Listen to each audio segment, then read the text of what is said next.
Hello guys, welcome back to my channel edutainment and मैं हूं स्मिता सिंह, आपकी educator for code 55 human resource management and labour welfare. And we are talking about PYQs, previous years asked questions which are asked in 2016 July month, and we are preparing for NTA UGC NET ZERAP 2022, right. So इससे पहले मैं session को आगे बढ़ाऊं और questions की तरफ हम चले। क्वेश्चंस के बारे में मैं बता दूं, मैं टोटल 50 क्वेश्चंस की सीरीज लेकर आई हूं। 2016 बैच में पूछे गए, 2016 जुलाई बैच में पूछे गए क्वेश्चंस की, जिनमें से मैंने टोटल 21 क्वेश्चंस करा दिए हैं। इसके आगे के क्वेश्चंस मैं आज कराऊंगी, राइट। एंड इससे पहले ये सारे क्वेश्चंस मैंने कराए हैं, and along with the PYQs, questions part, I do theory as well, जहाँ पे मुझे लगता है कि थ्योरी का एक्सप्लेनेशन जरूरी है यहाँ पर इस क्वेश्चन में, ताकि आपका एक थ्योरी लेवल भी, थ्योरी का भी जो पार्ट है आपका है एक स्ट्रांग बन जाए। थ्योरी, क्योंकि ऑप्शंस जो किसी भी क्वेश्चंस को आप देखेंगे उनमें 4 ऑप्शंस होते हैं। उन चारों ऑप्शन से क्या नए क्वेश्चंस फॉर्म हो सकते हैं, हम उन पे भी बात करते हैं। हर क्वेश्चन पे अगर आपने मेरे प्रीवियस वीडियोस देखे होंगे तो आपने देखा होगा, I talk about those those options which are related to the questions like another questions, जिनसे नए क्वेश्चंस की फॉर्मेशन हो सकते हैं। अगर जहां पर मुझे लगता है कि थ्योरी का एक्सप्लेनेशन जरूरी है, then I in that case I do explanation as well. So आज के सेशन में हम 22nd क्वेश्चन करेंगे। एंड इसके अलावा मैं आपको बता दूं कि अगर आप NTA UGC नेट JRF के लिए प्रिपरेशन कर रहे हैं for code 55 human resource management and labour welfare के लिए तैयारी कर रहे हैं, तो आप मेरे चैनल को सब्सक्राइब कर सकते हैं, because I am going to give you unit 1 to 10 proper explanation. उस एक्सप्लेनेशन में मैं सारे टॉपिक्स कवर करूंगी जो एग्जाम पर्सपेक्टिव से बहुत ही ज्यादा इंपॉर्टेंट होते हैं, एंड उनके बेसिस पे क्वेश्चंस पूछे जा सकते हैं। क्योंकि हम 2022 के लिए तैयारी कर रहे हैं, तो हम स्टार्टिंग से एंड करेंगे यहाँ पर इस सेशन को। इस बैच में जो भी चीजें मैं पढ़ाऊंगी वो सिर्फ 2022 में पूछे, लाइक 2022 में जो एग्जाम होने वाला है उसके बेसिस पे हम बात करेंगे। एंड उसके बेसिस पे ही मैंने unit 1 principles and practices of management and unit 2 human resource management भी करवा दिया है, जिनमें थ्योरी पार्ट हमने देखा है। थ्योरी में वो सारे टॉपिक्स मैंने कवर किए हैं जिनसे क्वेश्चंस बनते हैं, राइट। सो एंड रिमेनिंग जो सारे यूनिट्स बचे हैं 3 to 10, वो भी मैं आपको कंप्लीट करा के दूंगी इसी चैनल पर। सो आप मेरे साथ जुड़े रहिए, मेरे साथ बने रहिए, राइट। एंड कहीं भी आपको लगता है कि मेरे चैनल में किसी तरह का लैग है, लाइक PPT स्टाइल में कोई प्रॉब्लम है, या फिर मेरे टीचिंग स्टाइल में कोई प्रॉब्लम है, मैं कहीं भी बहुत ज़्यादा फास्ट होती हूँ या फिर कहीं भी बहुत ज़्यादा स्लो हूँ, या फिर कहीं एक्सप्लेनेशन में कोई चूक रह जाती है, तो आप मुझे कमेंट करके बता सकते हैं। I am here, I listen to you and I work on that. And अगर कुछ अच्छा लगता है तो आप वो भी मुझे बता सकते हैं, क्योंकि वो मेरे लिए मोटिवेशन का काम करेगा, एंड जिससे मैं मोटिवेट होकर और अच्छा करने की कोशिश करूंगी, राइट। सो टाइम वेस्ट ना करते हुए हम क्वेश्चन नंबर 22 देखेंगे। 21st क्वेश्चन हमने लास्ट सेशन का हमारा लास्ट क्वेश्चन था। 21st मैं बता देती हूँ इस सेशन में भी। The marketing theory of collective bargaining was developed by. तो यहाँ पे पूछा गया था कि जो मार्केटिंग थ्योरी है कलेक्टिव बार्गेनिंग का, वो इसको किसने डेवलप किया था। तो आपको सही आंसर देना था इसमें। सो इसका सही आंसर था N.W. Chamberlain and J.W. कून। इन दोनों ने मिल करके collective bargaining, marketing theory of collective bargaining दिया था, राइट। सो आज का हमारा पहला क्वेश्चन होगा question number 22। Who started the publication of English weekly called Socialist in 1923? Alright. So आपको सही आंसर बताना है। आपके सामने ऑप्शंस है। Option 1 S.A. Dange, 2 Muzaffar Ahmad, option 3 N.M. Joshi, option 4 Anasuya ben Sarabhai. So आपको करेक्ट आंसर फाइंड करना है। I will give you 15 second for this question. Please go ahead and try to solve the question.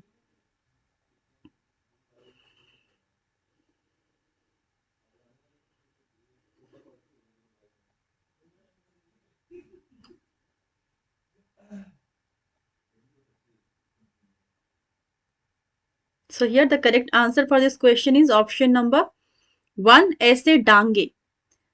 ऐसे डांगे ने सबसे पहले पब्लिकेशन स्टार्ट किया था English weekly called Socialist in 1923। सबसे पहले 1923 में वीकली जो इंग्लिश वीकली था जिसको हम सोशलिस्ट बोलते थे, ये पहला पब्लिकेशन, फर्स्ट टाइम जो ये पब्लिकेशन किया था वो दिया गया था by S A Dange. Right, let's move to the next question. Question number 23rd, according to whom trade unionism is not an instrument for the revolutionary overthrow of the capitalist order, but on the contrary, at a means of qualizing the bargaining power of labor and capital. Let me read the question again. According to whom the trade union is not an instrument for the revolutionary overthrow of the capitalist order, but on the contrary, at a means of equalizing the bargaining power of labor and capital. आपके सामने options हैं। Option 1 Selig Perlman, option 2 Sidney and Beatrice Webb, option 3 Karl Marx and option 4 Frank Tannenbaum. I am giving you 15 seconds. Please go ahead.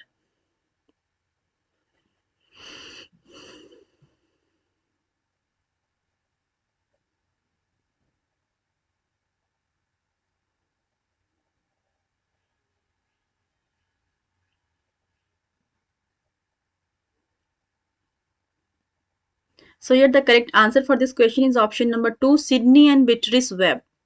Right? So इस question का सही answer होगा option number 2. Let's move to the next question. क्योंकि इसमें कुछ समझाने का part नहीं है, डायरेक्टली आपको ऑथर का नाम दिया गया है जो कि आपको याद रखना है। राइट, सो क्वेश्चन नंबर 24 देखेंगे। Which of the following statements relating to collective bargaining is not correct. आपको बताना है not correct. Right, so option are there. Option 1 collective bargaining can take place at the industry level. Option 2 collective bargaining can take place at the corporate level. Option 3 collective bargaining can take place at the plant level. And option 4 collective bargaining cannot take place at the craft level.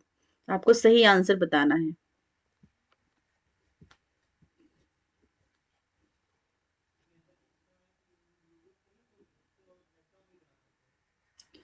So here the correct answer for this question is option number 4. Collective bargaining cannot take place at the craft level. ये incorrect हो जाएगा because यहाँ पे not दे दिया है। ये होता है। Right, collective bargaining can take place at the craft level. Collective bargaining का जो पार्ट होता है वो क्राफ्ट लेवल पे भी यू नो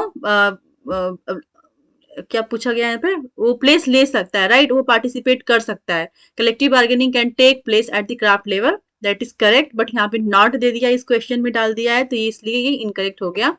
बाकी के ऑप्शंस देखेंगे क्या दिया है। Collective bargaining can take place at the industry level, that is correct. Collective bargaining can take place at the corporate level, ये भी सही है। Collective bargaining can take place at the plant level. So इनमें से सारे ही हैं। वो industry level पे भी बात करता है कलेक्टिव बार्गेनिंग, कॉर्पोरेट लेवल पे बात करता है, प्लांट लेवल पे बात करता है, क्राफ्ट लेवल पे भी बात करता है। बट क्वेश्चन में यहाँ पे नॉट दे दिया गया है। तो एज पर the question, the question option number 4 would be the correct option for this for the 24th question. Right, let's move to the next question. Arrange the following developments that took place in the trade union movement in India from the earliest to the latest. आपके सामने options हैं। Options are option A formation of AITUC, option B formation of Indian trade union federation ITUF, option C formation of red trade congress, red trade union congress. So आपको options दिए गए हैं आपके सामने।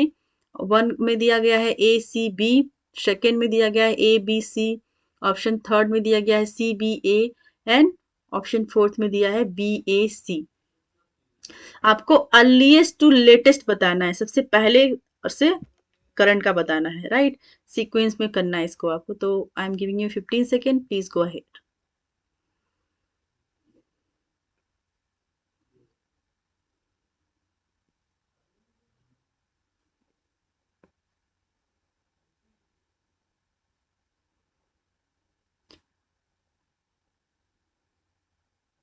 So here the correct answer for this question is option number 2, A, B, C.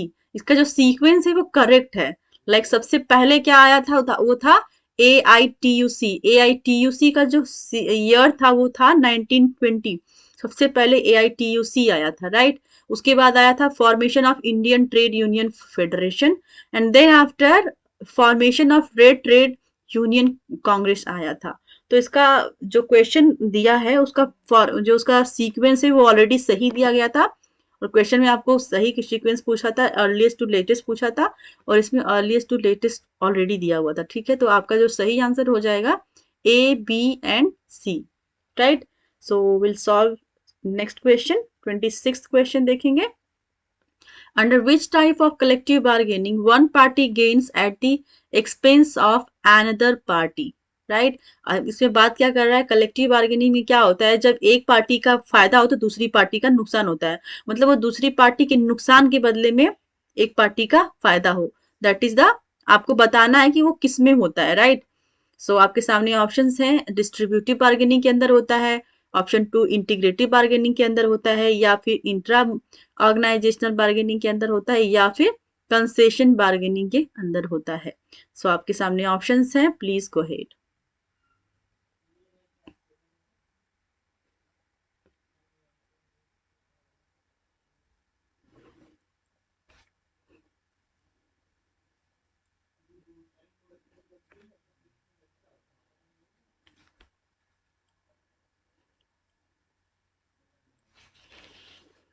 So here the correct answer for this question is option number 1, distributive bargaining.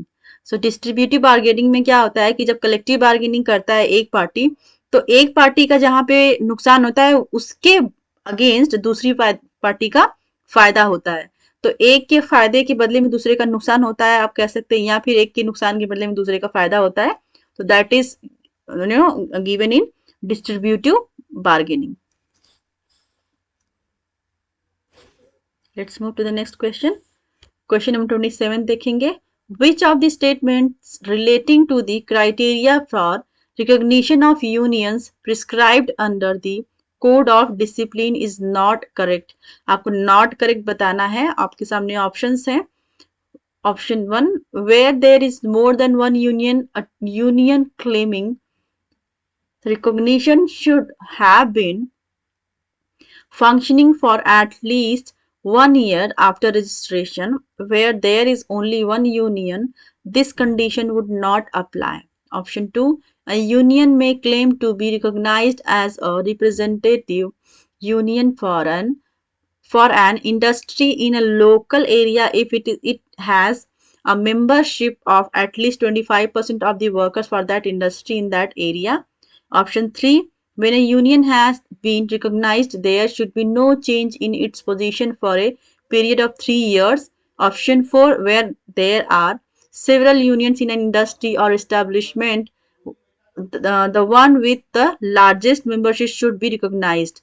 So आपको not correct बताना है. बाकी की 3 ऑप्शंस, आपको इनमें से 3 option सही में रहेगा, एक नॉट राइट रहेगा, नॉट करेक्ट रहेगा. तो आपको नॉट करेक्ट ही पता करना है यहाँ पे, राइट. सो आपके सामने ऑप्शंस हैं. एक बार क्वेश्चन को आप फिर से पढ़िए and then try to solve the question.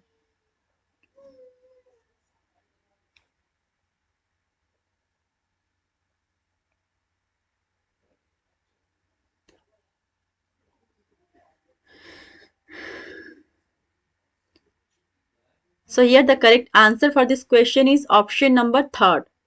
क्या दिया गया है, नॉट करेक्ट पूछा है, और देखेंगे पहले हम देखते हैं करेक्ट क्या है इनमें से, राइट.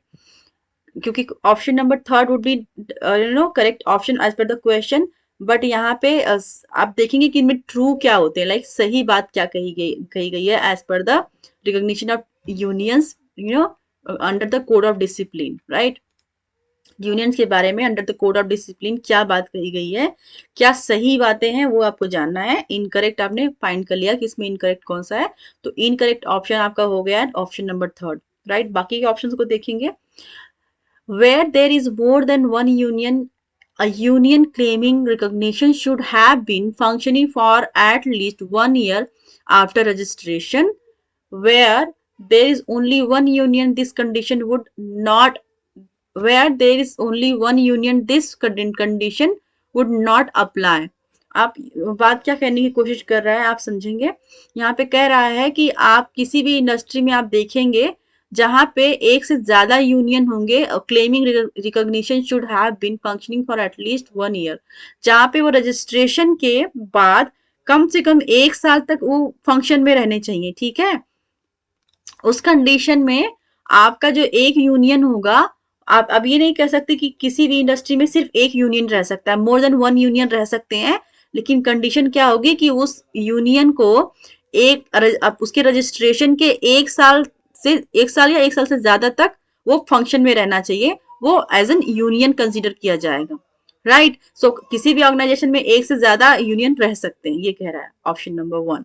तो that is correct option. Option 2 देखेंगे, a union may claim to be recognized as a representative union for an industry in a local area if it has a membership of at least 25%, मतलब कम से कम 25% की minimum strength होनी चाहिए of the worker of that industry in that area. उस area में, किसी भी industry के उस एरिया में उस पर्सन की लोकल लेवल पे 25% तक उसकी स्ट्रेंथ होनी चाहिए, उसकी मेंबरशिप की स्ट्रेंथ होनी चाहिए, राइट। सो ये भी करेक्ट हो गया। ऑप्शन थर्ड हमने देखा वो इनकरेक्ट था एज पर the question, this is the right option. इसमें नॉट दे दिया इसलिए ये इनकरेक्ट हो गया। यहाँ पे लिखा है when a union has been recognized there should no change in its position for a period of 3 years। ये गलत है। ये नो मतलब जो बोला गया ना 3 years, इसमें years का डिफरेंस है, इसमें 3 years का ना हो करके वो आपको मैं होमवर्क दे रही हूँ, आप फाइंड आउट करना, ठीक है। आप you can take it from anywhere, like what are the sources you use to study, you can find out। ये ऑप्शन क्यों इनकरेक्ट है, इसमें years का पंगा है, years का ही गेम है यहाँ पे, ठीक है। यहाँ पे 3 years दिया है, आपको फाइंड करना है कितने years होते हैं, राइट। ऑप्शन नंबर 4 देखेंगे, where there are several unions in an industry or establishment the one with the largest membership should be recognized, that is correct, right। so question number 27 का सही answer होगा option number 3। Let's move to next question. Question number 28, the second national commission on labour suggested that the selection of a registered trade union as a recognized union should be based on। आपके सामने options हैं। Option 1, verification of the fee paying membership of the union. Option 2, election by secret ballot. Option 3, check off system. Option 4, any method that is convenient to the employer. आपके सामने options हैं। Please read the question carefully and try to find the answer.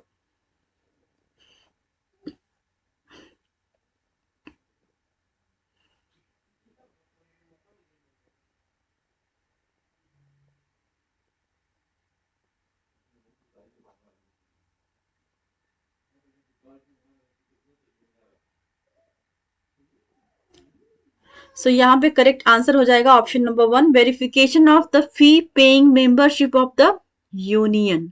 सो ये आपका सही answer होगा question number 28 का। आगे बढ़ेंगे, 29 क्वेश्चन देखेंगे। Arrange the following schemes of workers participation in management basin on the years in which those were introduced in India starting from the latest। सो आपको earliest to latest बताना है, right. आपके सामने options है, ज्वाइंट मैनेजमेंट काउंसिल, बी देखेंगे unit council and joint council in commercial and service organisation in the public sector. Option 3, board level participation. आपके सामने options हैं। आप ऑप्शन 1 में देखेंगे A B C, second A C B, third B A C and fourth C A B. आपको correct बताना है।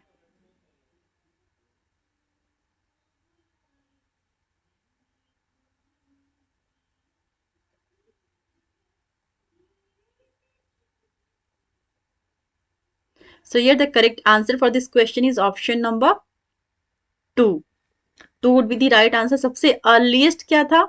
Earliest था आपका ए ही था, ज्वाइंट मैनेजमेंट काउंसिल सबसे पहले आया था, उसके बाद आया था board level participation and then after came unit councils and joint council in commercial and service organization in the public sector.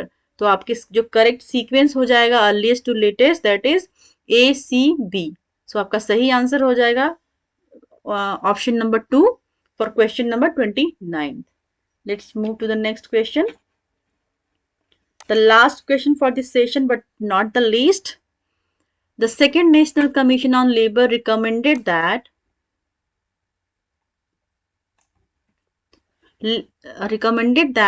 once a union is granted recognition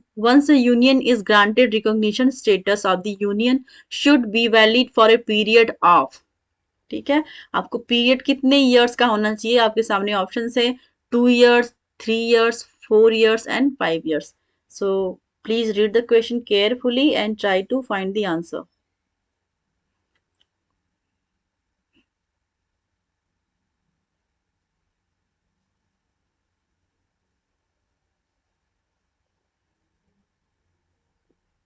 So here the correct answer for this question is 4 years. एक बार अगर recognition मिल जाता है किसी भी union को तो that union should be valid for a period of 4 years. So right answer for this question is option number 3rd. Let's move to the next question. No, as I told you that we'll do, this would be our last question. So yes, and let me wind up the session. आज session को यहीं पर wind करते हैं and next जो भी session में लेके आऊंगी उसमें मैं 31 क्वेश्चन से स्टार्ट करूंगी अगेन, क्योंकि हमें अभी टोटल 50th क्वेश्चन की मैं सीरीज लेकर आई हूँ जिसमें मैंने टोटल 30 क्वेश्चन अब तक कर लिए हैं. आगे के सेशन में 31 क्वेश्चन से मैं स्टार्ट करूंगी and will try to solve many questions in a one go. So तब तक के लिए आप मेरे साथ बने रहिए, मुझसे जुड़े रहिए एंड मेरे चैनल को ऐसे ही अगर आप देख रहे हैं मेरे वीडियोस को तो लाइक करिए अगर अच्छा लगता है, शेयर करिए अपने फ्रेंड सर्कल में अगर आपको लगता है that is going to help anybody, like to the people, to your friends. and also आप सब्सक्राइब करिए मेरे चैनल को ताकि आप जो भी मैं सेशंस लेके आती हूँ आपको उसका बेनिफिट मिल पाए, आपको उसका नोटिफिकेशन मिलते रहें और आप मेरे वीडियोस को देखते रहें. Right, so thank you so much for watching me. Thank you very much.